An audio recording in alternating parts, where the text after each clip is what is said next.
सामान्यातल्या सामान्य लोकांपर्यंत आम्ही आमची भूमिका निष्पन्न करणार आहे की गेली 30 ते 40 वर्ष पवार घराण्यांची जर संपत्ती जर या ठिकाणी पाहिली गेली, हाच मोठा बारामती तालुक्यातला आणि पुणे जिल्ह्यातला हा विकास पवार कंपनीचा झालेला आहे, जनतेचा झालेला नाही। आम्ही जर एखादी गोष्ट ओपन केली, हे खोटे गुन्हे दाखल करण्यामध्ये बी पटाईत आहेत। मी सुमित आणि आपण बघताय media world news network Pune. खरं तर आपण बघतोय की राहुरी असेल किंवा बारामती मतदारसंघ असेल, या ठिकाणी पोटनिवडणुका नुकत्याच जाहीर झालेल्या आहेत आणि त्याची तारीख देखील आता डिक्लेअर झाली आहे। हिंदू एकता आंदोलन पक्ष यांच्या वतीने असा दावा केला जातोय की ही जी निवडणूक आहे ती आम्ही कुठतरी एकतर्फी किंवा बिनविरोध होऊ देणार नाही आणि त्याला आम्ही लढा देणार। हिंदू एकता पक्षाचे प्रदेश अध्यक्ष सुदर्शन शिदोळे साहेब आणि पश्चिम उपाध्यक्ष संतोष जगताप आपल्या सोबत आहेत। मी त्यांच्याकडून जाणून घेऊया की नेमकं आज जे तुम्ही पत्रकार परिषदेमध्ये या ठिकाणी तुमच्या पक्षाचा अजेंडा मांडला आणि कुठं निवडणूक बिनविरोध होऊ देणार नाही असं तुम्ही आता या ठिकाणी सांगताय, काय नेमकं तुमचं पाऊल असणार आहे आणि कसे तुम्ही निवडणुकीत समोर जाणार आहे? या ठिकाणी आपण हिंदू एकता आंदोलन पक्षाच्या वतीनं लोकसभा विधानसभेच्या जागा आतापर्यंत लढलेल्याच आहोत, परंतु आता बारामती मतदारसंघ आणि राहुरी मतदारसंघाची पोटनिवडणूक निघालेली आहे।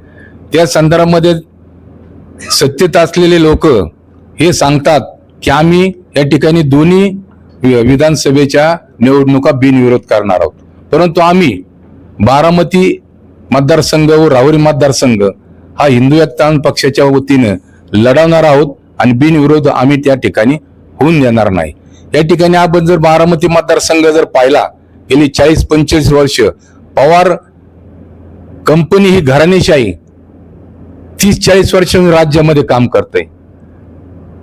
खासदार घरातलेच, आमदार घरातलेच, नातू घरातलेच, मंत्री घरातले, हे कुठेतरी बंद झालं पाहिजे। म्हणून या ठिकाणी घराणेशाही बारामती मतदारसंघातली संपली पाहिजे। म्हणून त्या ठिकाणी हिंदू एकता आंदोलन पक्षाच्या वतीनं मी स्वतः शितोळे सुदर्शन अण्णा शितोळे की बारामती मतदारसंघामध्ये 42,000 मतदान हे शितोळ्यांचं आहे। त्या ठिकाणी मी कार्यकर्त्याच्या आग्रहानुसार जर मला एबी फॉर्म मिळाला सगळ्यांच्या वतीने तर त्या ठिकाणी मी स्वतः लढवणार आहोत, परंतु जर कार्यकर्त्यांच्या वतीने आमचे पश्चिम महाराष्ट्र अध्यक्ष संतोषजी जगताप त्यांच्या नावाची जर चर्चा झाली तर त्यांना सुद्धा त्या ठिकाणी बारामती मतदारसंघामध्ये उभा करणार आहोत। परंतु बारामती मतदारसंघातून आम्हाला अजून कुठले कार्यकर्ते किंवा गरीब लोकांची यादी आली की त्यांना वाटलं आम्हाला एबी फॉर्म द्या, तर त्या ठिकाणी आम्ही सुद्धा त्या ठिकाणी प्राधान्य देण्याचं काम त्या युवकांना त्या ठिकाणी करणार आहोत। राहुरी मतदारसंघातल्या त्या ठिकाणी सुद्धा आमचा हिंदू एकता आंदोलन पक्षाच्या वतीने उमेदवार त्या ठिकाणी सुद्धा उभा राहून आम्ही या बिनविरोध दोन्ही जागा करणार नाहीत। म्हणून या ठिकाणी पत्रकार परिषद हिंदू एकता आंदोलन पक्षाच्या वतीनं संतोषजी जगताप यांनी आयोजित केलेली आहे। जगताप साहेब, नेमकं काय अजेंडा असणार आहे, कशा पद्धतीने तुम्ही ही निवडणूक लढणार? आम्ही पक्षाच्या तर्फे, हिंदू एकता आंदोलन पक्षातर्फे आम्ही जो अजेंडा केलेला आहे, सामान्यातल्या सामान्य लोकांपर्यंत आम्ही आमची भूमिका निष्पन्न करणार आहे। कारण त्याच्यामध्ये हेच राजकीय लोक जमिनी बाळकवणे हे सगळ्या प्रवृत्तीमध्ये सगळ्यात जास्त राजकारणामध्ये जी मोठी लोक आहेत ती हीच लोक आहेत। त्याच्यामुळे ह्याच्यामध्ये आम्ही त्यांच्या विरोधात काम करणार।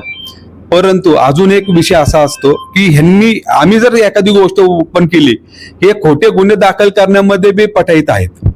याला ईडी वगैरे ह्या सगळ्या कंपन्या घेऊन ते आमच्यावरती किंवा लोकांवरती जे खोटे गुन्हे दाखल करतात, ह्याच्यावरती आम्ही सगळे एक संघटना होऊन यांच्यावरती विरोधात उभं राहणार आहोत। नक्कीच आता दोघांच्या नावाची सध्या चर्चा आहे, आपण दोघेही देखील या ठिकाणी इच्छुक आहात। ज्याला संधी मिळेल तो नक्कीच या ठिकाणी या निवडणुकीमध्ये दिसेल। अनेक वेळा आपण असं बघतो की जेव्हा तारीख जवळजवळ येते त्यावेळेस कुठेतरी माघार घेण्याची प्रक्रिया देखील, प्रेशर देखील इतर पक्षांकडे देण्यात येतं। तुमचा नेमका या निवडणुकीकडे पाहण्याचा दृष्टिकोन कसा आहे किंवा माघार होणार नाही याची तुम्ही दक्षता कशी घेणार?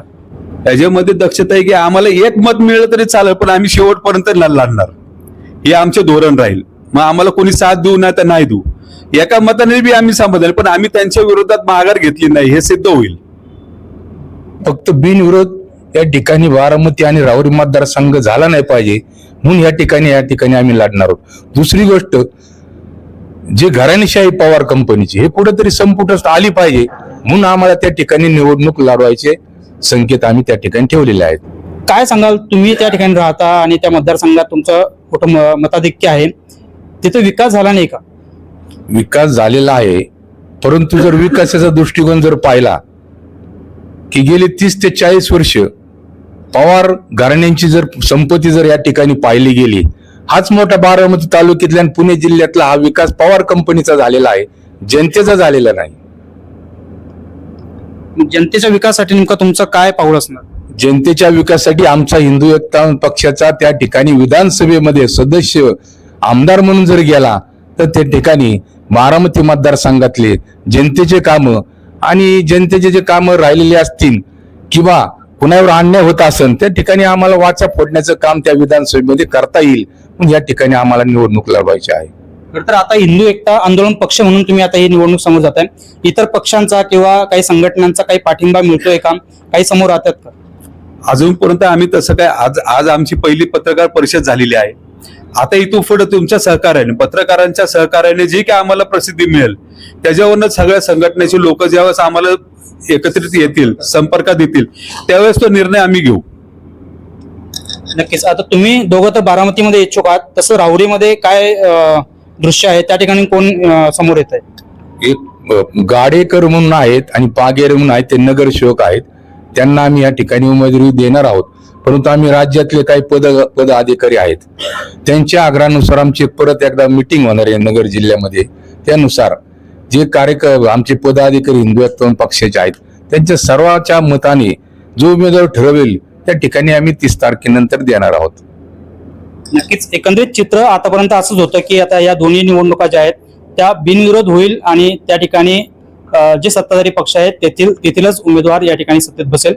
परंतु आता हिंदू एकता आंदोलन पक्षाच्या वतीने जी आज पत्रकार परिषद झाली त्यामध्ये दृश्य तरी आता सध्या असं दिसतंय की ही निवडणूक आता बिनविरोध होणार नाही आणि या ठिकाणी इच्छुक उमेदवार म्हणून जगताप आणि शितोळे हे या निवडणुकीच्या रिंगणात आपल्याला दिसत आहेत.